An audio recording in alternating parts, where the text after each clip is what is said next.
Hey guys, how are you? It's Mindset Monday. Welcome to Mindset Monday. Okay, because of some unforeseen travel, you're getting me not quite live.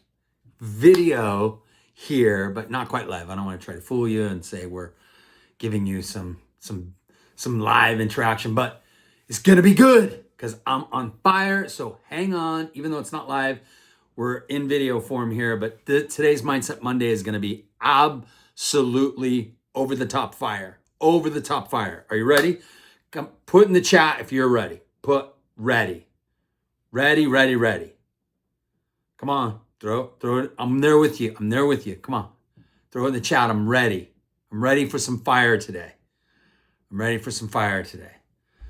All right. Yeah, today is one of my, this topic I didn't want to go without giving it to you because it is absolutely one of the most impactful topics on the planet and especially today. Now, before we dig into this very, very important topic and critical topic with what's going on, especially in the world today, and I'm going to tell you what we're going to cover today will impact your business in ways that you might not even be aware of. Like it is, remember we talk about three brains: instinctive, subconscious, and conscious. This is part of your subconscious that will literally hold on to limiting beliefs, limiting identity, limiting thoughts. This is like the core or crux of all of it. Your absolute greatest fear, I'm about ready to reveal. Because think about it. Some of you are like, what's my greatest fear? Tell me, Brandon, what's my greatest fear? Like, I know my greatest fear. Look, we're going to dig in. But before we do, we have an event coming up the 24th, 25th, 26th, right, Pam? Pam's going to throw the link in here in a minute to let you guys go register for this thing because this thing is off the hook. We are bringing in six. It's 3 days, but it's 6 of the top direct sellers, network marketers in the world today. They're going to come share with you their psychology of selling, how they go about selling and recruiting today, how they go about what's effective, what works for them. If you want to know how to think like they do, like if I really wanted to know how to do something amazing and I didn't know how to do it. So like if I wanted to learn how to play guitar, or I wanted to learn how to play harmonica, or I wanted to learn how to cross-country ski, or do some amazing feat, I am going to find out how the best of the best think, feel, experience when they do what they do. Like I'm going to want to know what they are doing. I'm going to know, I got to know what is it? What are they doing that's like fire? How are they thinking? Are there rituals that they do? You're going to get all of that stuff from these 6 amazing leaders. So it's the 24th, 25th, and 26th. Pam will include the link here. Go register for it. I'm just going to tell you it's off the hook. Like, I can't wait. It's going to be a little bit like the Wild West because there's going to be 6 people and me delivering like fire coming at you in 3 days. Like you can imagine like 6 dynamic leaders, 6 dynamic speakers, 6 dynamic communicators, and my voice in there too. Like, what the heck? Like, so 7 of us like going, it's going to be like, get ready. It's going to be fire. So spread the word, spread to your teams. Like, you guys have teams? If you have friends, if you have sideline, downline, uplines, like get this information out to them. Please get this information out to them because this stuff is going to be incredible. I just kind of put a little like stuff together here, like just top NMDs, top network marketers, top directors, top direct sellers, like all this stuff. It's just, anyway, get there. Okay, today, like get to it, Brandon. This stuff's going to be fire. Your greatest fear. Anybody know what's your greatest fear? What's the greatest fear on the planet today? What's the greatest fear? Well, it's got to be jumping out of an airplane. No, it's got to be snakes. No, it's got to be, public speaking is always at the top of the list. It's got to be public speaking. No, not public speaking. It's gotta be my greatest fear. You are born with two fears and two fears only: falling and loud noises. Those are the only fears you and I were all born with. That's it. And along the way, we developed other fears, right? And maybe that's the fear of, like, I could say I have the fear of for sure. I have the fear of spiders. Like, I just do not like spiders. Spiders are just gross. Man, they're just gross to me. Oh, I have a fear of spiders. I have a fear of ghosts. Like anything that's ghost, like that just scares the heck out of me. I have a fear of, what else? I have a little fear of heights, not major, but fear of jumping out of an airplane for sure. I have a fear of flying. I don't like to fly. I like my my feet on the ground. I have a little bit of a fear of, I'm trying to think of some of my fears. You guys think of some of your fears here? Here's our greatest fear. Our greatest fear: being enough. Am I enough? Am I good enough? Because if you think about it, your greatest fear, being good enough, leads to an even greater fear: will I be loved? Why is that our greatest fear? Will I be loved? Am I taking this really deep? Yeah, because that's our greatest fear. I might not be loved. If I'm not loved, I will not be able to survive. Survival. It's oxygen. Love is oxygen for our soul. Without it, we do not survive. Without love, we do not survive. It's been proven, right? It's been proven, and all the crazy, weird studies they did back in the day with babies and not receiving physical touch and not receiving love, and they died. The babies died. I mean, it was crazy. It was just craziness. And we watch people every day die of not being loved. Maybe it's called loneliness, but they die by their own hands, overdoses, come in all sorts of ways. I don't want to get somber here, but we see people die every day of a lack of love. That's all it is. It's not being loved. So our system knows if we're not loved, we will die. So what do you think your subconscious and your instinctive brain are constantly trying to do? Be enough so you can be loved. So watch this. I think it all comes down to how we value ourselves. Whenever I see myself or somebody else in dire straits or dire need, and they're like, I'm feeling not loved, I'm feeling unloved, there's always a component to that. I don't have value. I'm not good enough. So they almost go hand in hand. Not being loved, if not being loved is driving the car, not being enough's riding shotgun. Not having value, or we would call it today in the world self-esteem, right? Self-esteem. According to studies, self-esteem peaks when we're 8 years old and then takes a nosedive. 8. Think about it. My gosh, I was relentless. I would do anything when I was it was 7 for me. It was more 7 for me. And it might be different for you. You might be like, hey, it peaked at 14 for me, or it peaked at 4 for me. I don't know, based on what went on in your life. But up until 7 years old, man, I was a terror in a good way. Like, I was just doing it all. Like, I was playing all these sports. I was like riding horses. I remember my grandparents had this Shetland pony, Bucky, what a name for it, right? I used to grab that thing and I used to ride it literally bareback. Not a saddle, like I'd grab the thing bareback. And I'd ride on, I remember one time riding on it sideways, falling off and just like getting up. And I was just a bruiser. I had what you would call wild man energy up until 7 years old. I was just like, I was living life to the fullest. And I remember being happy. I remember just being so invested in things like, there were movies that I was so invested in. Like those are the days of Star Wars. And I was just so invested in so much creativity and I did so much. And around 8 years old, 7.5, right around there, life sort of fell apart for me.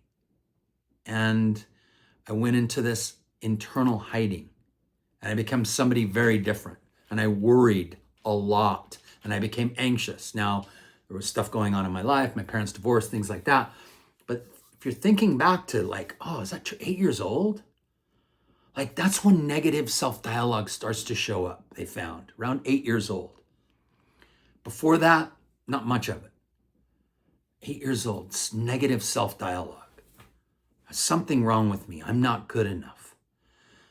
Am I okay? Is what's going on around me a result of me?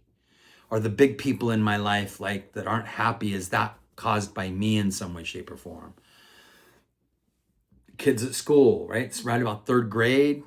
I remember third grade, Allison Rogers. I was getting married to Allison Rogers at recess.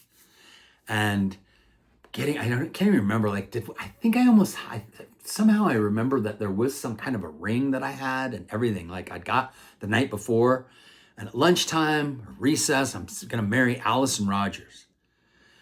And by the time lunchtime showed up, Allison Rogers did not want to marry me. And I remember just going, what is wrong with me?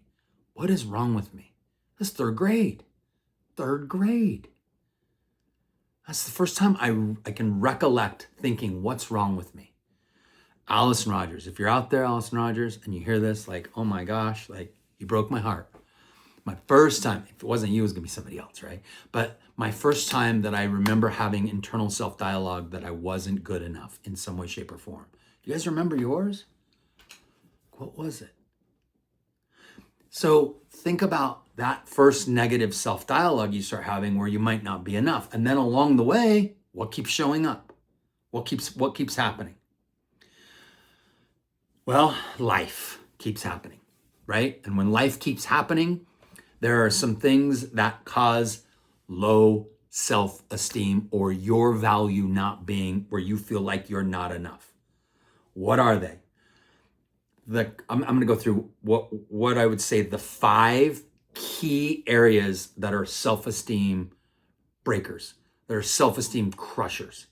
The 5 that cause us to have the most self-esteem or most struggle or most place in our life where we feel like we're not enough.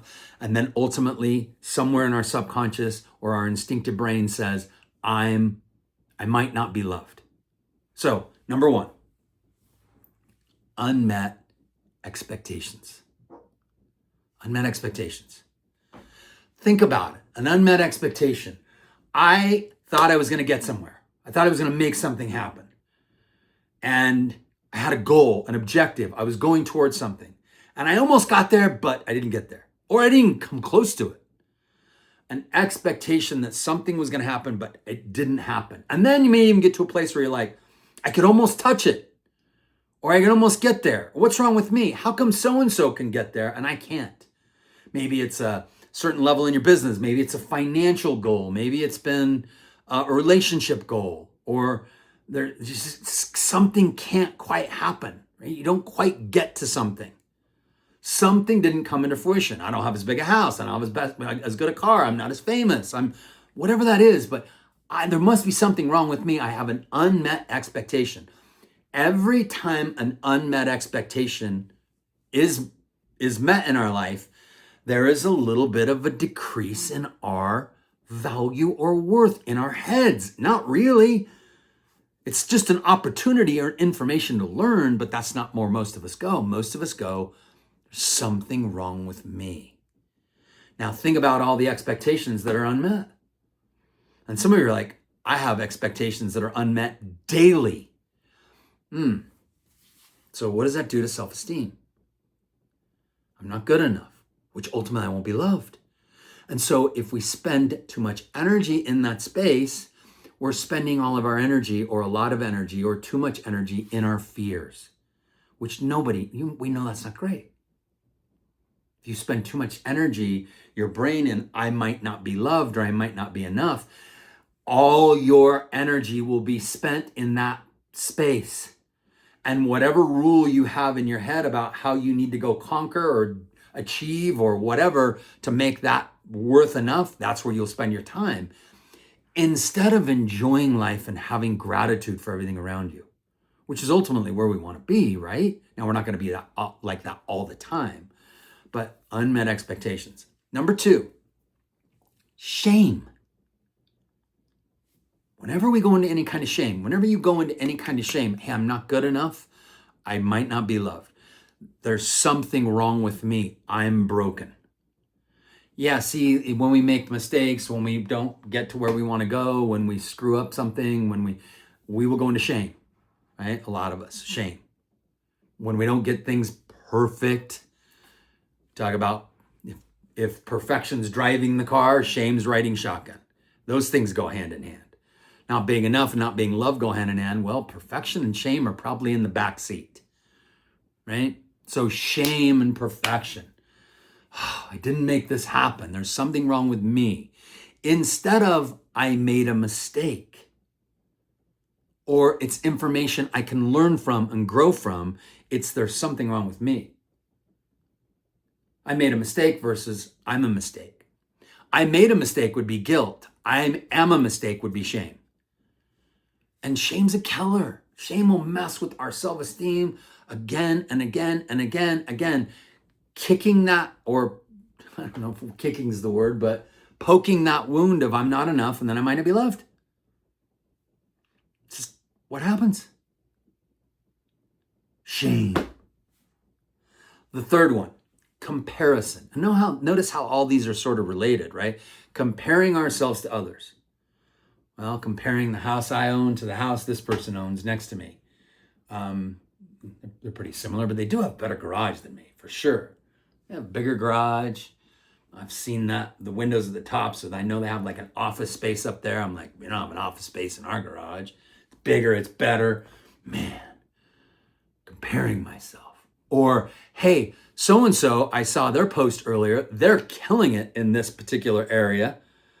Or their last master class, they had 7. I talked to somebody the other day. They're like, yeah, my last master class, I had 1,300 people. I'm on all 1,300 people. What the heck am I doing wrong? We only had 150 show up to ours. 1,300. What the heck are they doing? And I immediately start comparing. Now, come to find out, they spent $75,000 in ads. I'm like, $75,000 in ads on social media. They better have 1,300. If I spent 75 grand on ads, I better have 1,300 people show up, right? So I'm like, yeah, I didn't even do that at first. I'm just like, oh, they must be figuring out life and I can't. Something's wrong with me. Where are you comparing yourself? I love that. Oh my gosh, there's a little cartoon or short reel where there's a guy and you show him and he's looking up at this helicopter. Somebody flying in this helicopter. And this helicopter's up there with somebody in it. And he's in this sports car. And it's an amazing sports car. He's looking up and he's like, dang, if I could just have that sports car, or I could just have that helicopter. Wouldn't have to be, they're all stuck in traffic, right? He's stuck in traffic. I wouldn't have to be stuck in traffic. I'd be up there in that helicopter. And he's in this like $150,000 sports car. Comparing himself.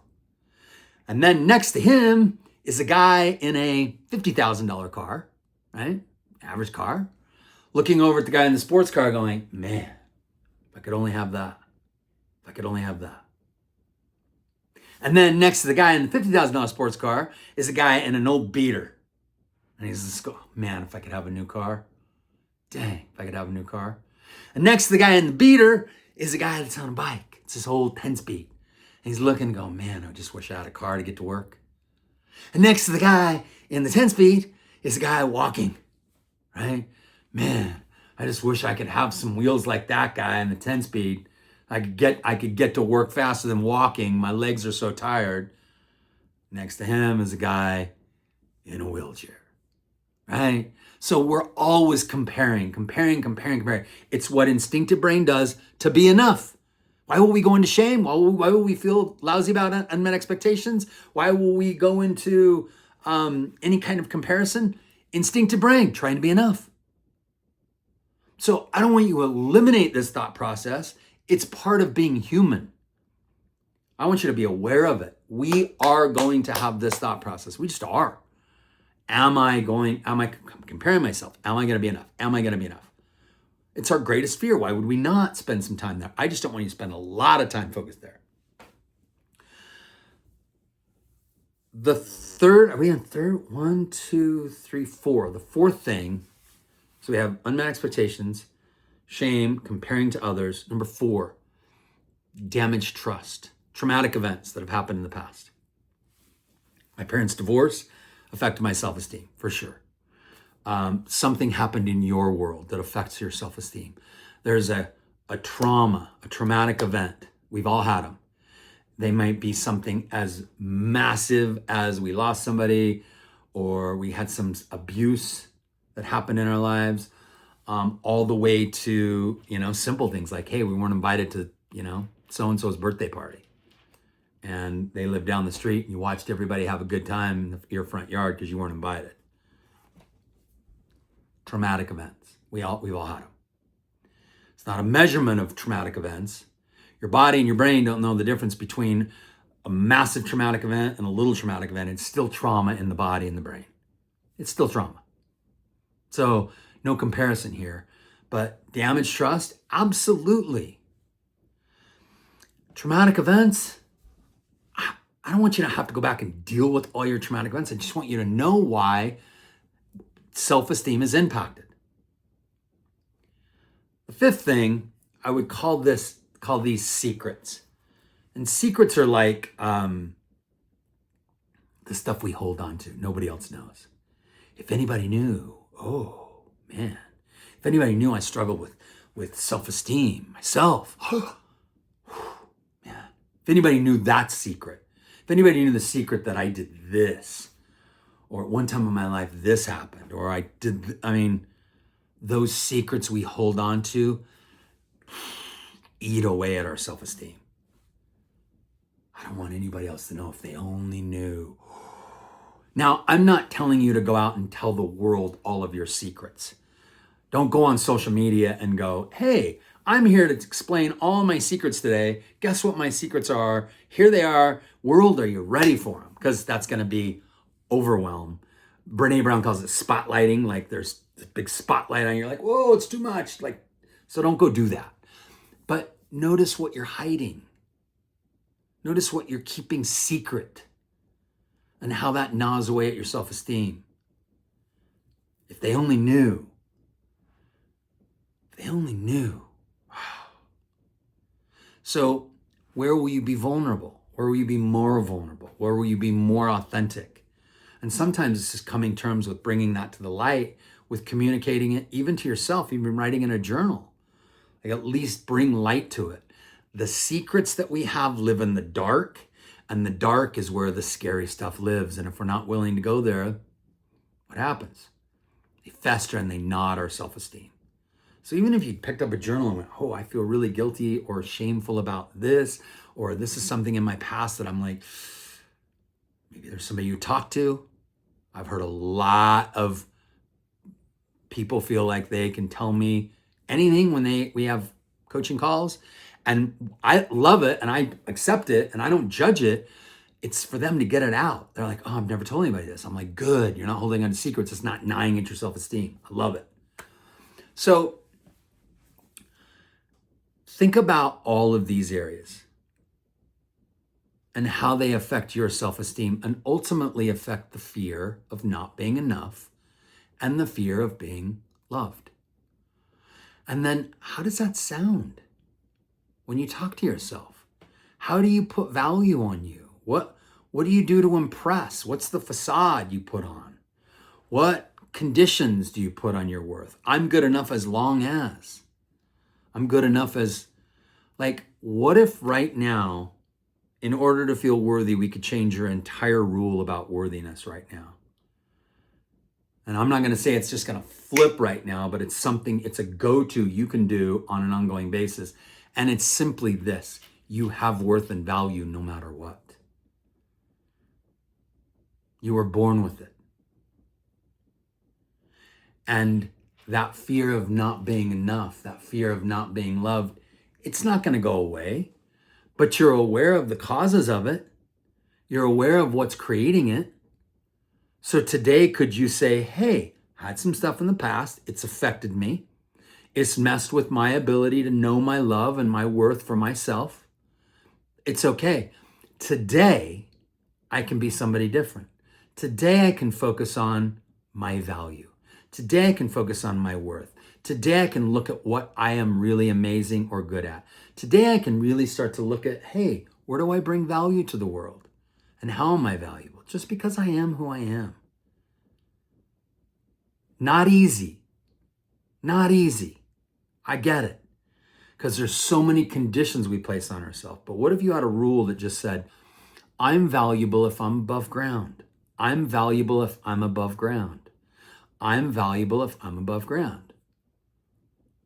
I'm valuable if I wake up. That's my worth. I know I'm worthy. It helps to have a spiritual belief in some way, shape, or form here, whether you call that God or universe. But for me, it's God, show me. Show me my value. Remind me of my value. Please give me even more indication of my value today. And it's crazy when that happens because I start to see it in little ways. You know, my kids texting me, I love you, Dad. I see it in little ways like looking outside and seeing the snow.